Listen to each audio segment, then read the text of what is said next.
सभी को नमस्कार। आज की 10th इकोनॉमिक्स क्लास के लेक्चर में आप सभी का स्वागत है। आज हम लेसन 5 शुरू करने वाले हैं और लेसन का नाम है उपभोक्ता अधिकार। तो जो उपभोक्ता अधिकार है, देखिए, जो भी व्यक्ति किसी वस्तु को खरीदता है वो कौन है? एक उपभोक्ता। तो उपभोक्ता होने के नाते हमारे क्या क्या अधिकार हैं, क्या कर्तव्य हैं। अगर मान लीजिए कोई हमें गलत वस्तु बेच देता है उत्पादक, तो हम उसकी कंप्लेंट कहाँ कर सकते हैं, उन सब चीज़ों के बारे में जानेंगे।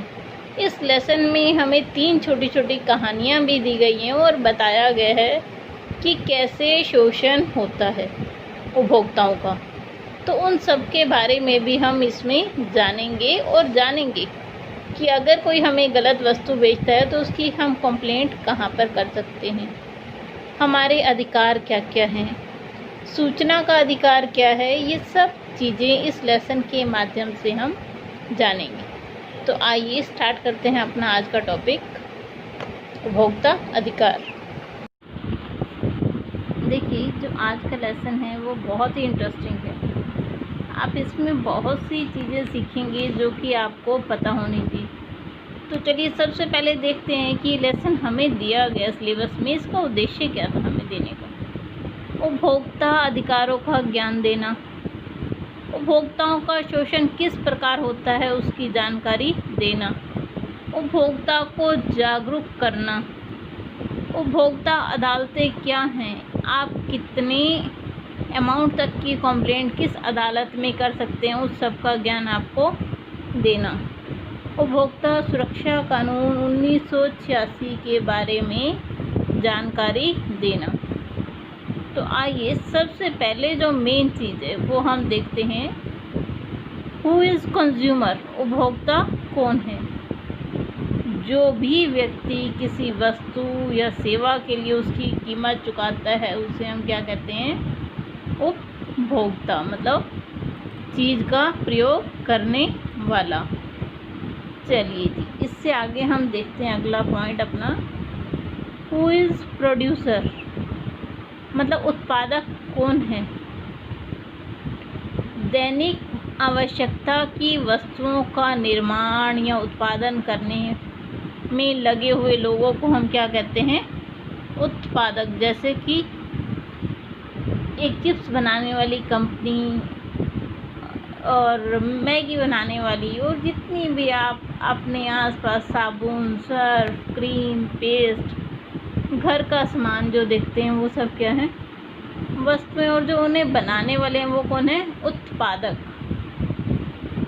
अगला देखिए कि बाजार में उपभोक्ता की भागीदारी किस रूप में होती है। दोनों ही रूप में हो सकती है, उत्पादक और उपभोक्ता। क्योंकि मान लीजिए मैं एक चिप्स की कंपनी है मेरी, तो चिप्स तो मैं बेच रही हूँ, उत्पादक हूँ, लेकिन मुझे अपने घर के लिए दूसरी वस्तुएं भी तो चाहिए। चिप्स बनाने के लिए मैं आलू भी तो खरीद रही हूँ, तो उस समय तो मैं उपभोक्ता बन जाती हूँ। तो देखिए, बाजार में उपभोक्ता की भागीदारी दोनों रूपों में हो सकती है, उत्पादक और उपभोक्ता। क्योंकि सभी व्यक्ति सभी वस्तुएं नहीं पैदा कर सकते, उन्हें वो दूसरी जगह से खरीदनी ही पड़ती हैं। अगला देखिए, व्हाट इज स्टैंडर्डाइजेशन, मानकीकरण क्या है। देखिए, मानकीकरण, आप अगर अपने घर पर प्रेस का डब्बा उठा के देखें, प्रेस के डब्बे पर आपको ISI मार्क या कोई और मार्क दिखेगा, देखिए कभी उठा के उससे। तो इससे क्या पता चलता है कि उत्पाद की गुणवत्ता सरकार के द्वारा जांच ली गई है। मानकीकरण ये है कि जो चीज़ है वो गुणवत्ता की कसौटी पर खरी उतर रही है। देखिए, अब मानकीकरण करने वाली संस्थाएं कौन सी हैं? बहुत सी हैं हमारे भारत में। ISO, Agmark, hallmark, bureau of Indian standard. तो चलिए अब हम इनमें से कुछ संस्थाओं के बारे में जान लेते हैं। देखिए, ISI और एगमार्क के बारे में अब हम जानेंगे कि ISI क्या है और एगमार्क क्या है। वस्तु को जब हम खरीदते हैं तो उसके ऊपर अगर आपने ध्यान दिया हो तो देखिए ये सोने पर इस तरह का निशान होता है।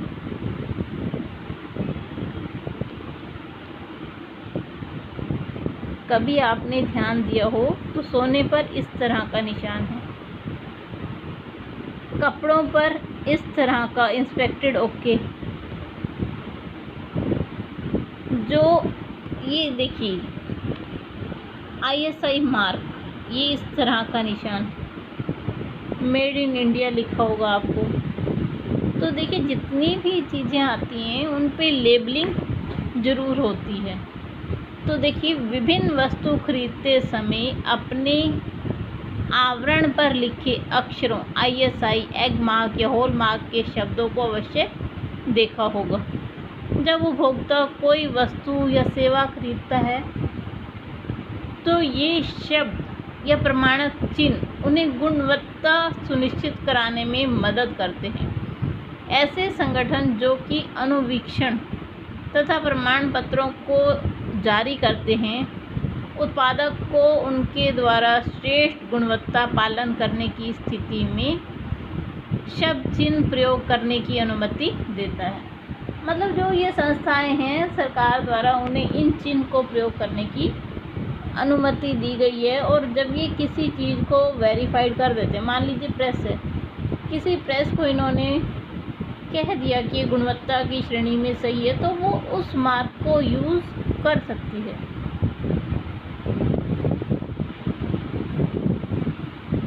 चलिए अगला देखते हैं। अब हम देखते हैं मिलावट क्या होती है।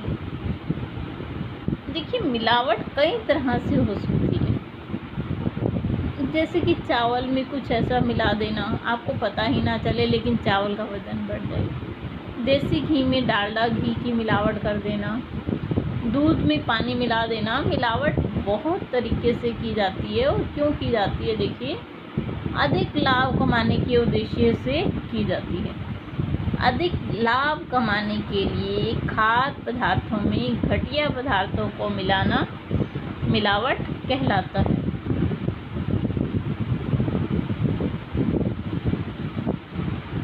अगला है उपभोक्ता शोषण। कि देखिए उपभोक्ता का शोषण है क्या।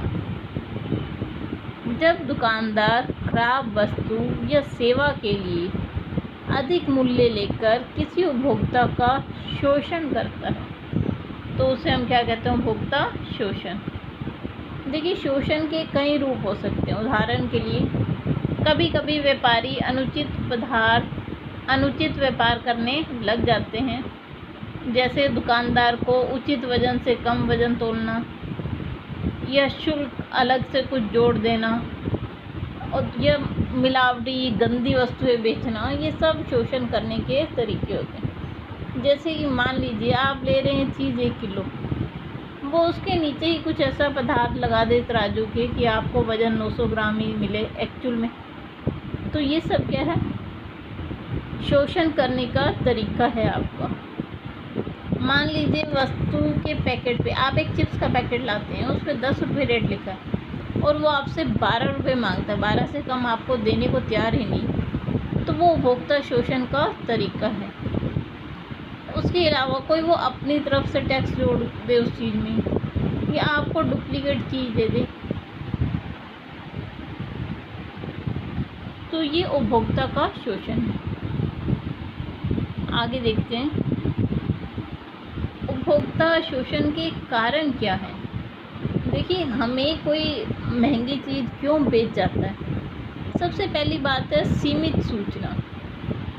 हम लोग क्या है कि कभी देखते ही नहीं, कभी जानकारी जुटाने की कोशिश ही नहीं करते। दुकानदार ने हमसे जो रेट मांग लिया हम उसे दे दें। कभी आप दाल लेने जाएं तो आपने कभी देखा कि गवर्नमेंट का रेट क्या चल रहा है और वो आपको क्या रेट दे रहा है। हम इन सब चीज़ों को जांचने की ध्यान देते ही नहीं। जो दुकानदार ने मांगा हमने उसे दाल का रेट दे दिया और घर आ गए दाल लेकर। लेकिन यही हमारा सबसे बड़ा शोषण का कारण है कि हमारे पास सीमित सूचना है। दूसरा, सीमित आपूर्ति। देखिए आप, बहुत अच्छा एक एग्ज़ाम्पल है प्याज का। क्या करते हैं जब बारिश आ जाते हैं कि प्याज की फसल ख़राब हो गई है जी, प्याज कम हो गया जी। मार्केट में प्याज ही कम लाएंगे ताकि उसके रेट बढ़ जाएं। कई बार तो 100 रुपये किलो से भी ऊपर प्याज भारत में चला जाता है उसका रेट। तो सीमित आपूर्ति दिखाकर भी भाई आ ही नहीं रहा पीछे से चीज़ें, तो वो उपभोक्ताओं का शोषण करते हैं। सीमित प्रतिस्पर्धा, मान लीजिए कोई एक वस्तु, हम ये ले लेते हैं कि एक चिप्स का पैकेट है, 2 ही कंपनियां बना रही हैं, लेज़ और अंकल चिप्स। जब उन्हें कोई और कॉम्पिटिटर ही नहीं मिलेगा, सिर्फ 2 ही कंपनियां हैं, तो वो दोनों साठ गांठ करके अपनी मन मर्जी की कीमतें बढ़ा सकती हैं। अब जिन बच्चों को चिप्स खाने की आदत है, वो तो चाहे पैकेट 10 का मिले, 12 का मिले, 13 कर दें, 14 कर दें, वो तो खरीदेंगे उस चीज़ को। तो देखिए ये शोषण करने के तरीके हैं। पहली बात, आपको सूचना नहीं होती कि क्या रेट है एक्चुअल में, दुकानदार आपको क्या रेट बेच रहा है। दूसरा, सीमित आपूर्ति, जैसे प्याज का आपको एग्जांपल दिया कि कई बार वो दिखा देते हैं कि माल ही कम आ रहा है तो हम क्या करें, इसलिए रेट बढ़ गए। तीसरी, सीमित प्रतिस्पर्धा, मान लीजिए किसी वस्तु को बनाने वाले ही 2 जन हैं, तो वो अपनी मर्ज़ी से रेट सेट कर लेंगे और उपभोक्ता को अगर चीज़ की ज़रूरत है तो वो लेगा ही लेगा। चौथा, साक्षरता कम होना, लोग कम पढ़े लिखे हैं, उन्हें पता ही नहीं होता कि मार्केट में क्या रेट चल रहा है, दुकानदार उनसे क्या ले रहे हैं, या कई बार कम पढ़े लिखे होने की वजह से रेट कहीं बारीक लिखा हो तो वो देख ही नहीं पाते और दुकानदार उन्हें 10 की चीज़ 12 में बेच देता है। तो ये सब तरीके हैं जिनसे उपभोक्ता का शोषण किया जा रहा है। आगे देखते हैं कि जो विक्रेता है, जो चीज़ को बेचने वाला दुकानदार है, वो किन किन तरीक़ों से शोषण कर लेता है। सबसे पहला देखिए, घटिया किस्म का सामान आपको बेच दे, ये भी एक शोषण ही है। दूसरा, अधिक मूल्य, अभी आपको बताया कि मान लीजिए किसी चीज़ पर 12 रुपये रेट लिखा है, एक हम पानी की बोतल भी कई बार लेने जाते हैं, होटल में जब आप जाएं तो वहाँ 20 वाली पानी की बोतल आपको 25 रुपये रेट लगाते हैं वो लोग, तो अधिक मूल्य ले रहे हैं, वो भी शोषण कर रहे हैं। कम माप कर पीछे भी बताया कि वो तराजू में कुछ ऐसी गड़बड़ कर देते हैं कि आपको तो दिख रहा है 1 किलो, लेकिन एक्चुअल में वो 1 किलो से कम वज़न तोल रहे हैं। नकली वस्तु देकर, बाहर से तो आपको दिख रहा है हाँ ये साबुन है जिस भी ब्रांड का आप खरीद रहे हैं, अंदर मान लीजिए डुप्लीकेट कोई और डाल दें तो वो। मिलावटी वस्तु देकर, मान लीजिए घी में उन्होंने डालडा घी मिक्स कर दिया, तो भी ये शोषण ही है कस्टमर का। बुरा व्यवहार, आपको चीज़ गलत दी, जब आप शिकायत करने गए तो आपके साथ बदतमीज़ी की, तो वो भी एक शोषण ही है उपभोक्ता का।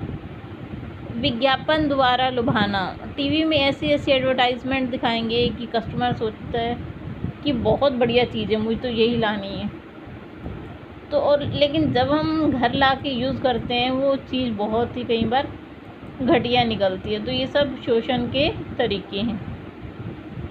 चलिए आज के लिए बस इतना ही, कल हम इससे आगे करेंगे कि उपभोक्ताओं को जागरूक कैसे किया जाए, उपभोक्ता अधिकार क्या हैं, उपभोक्ता के कर्तव्य क्या हैं, और जो कानून बनाया गया उसके बारे में जानेंगे। चलिए तब तक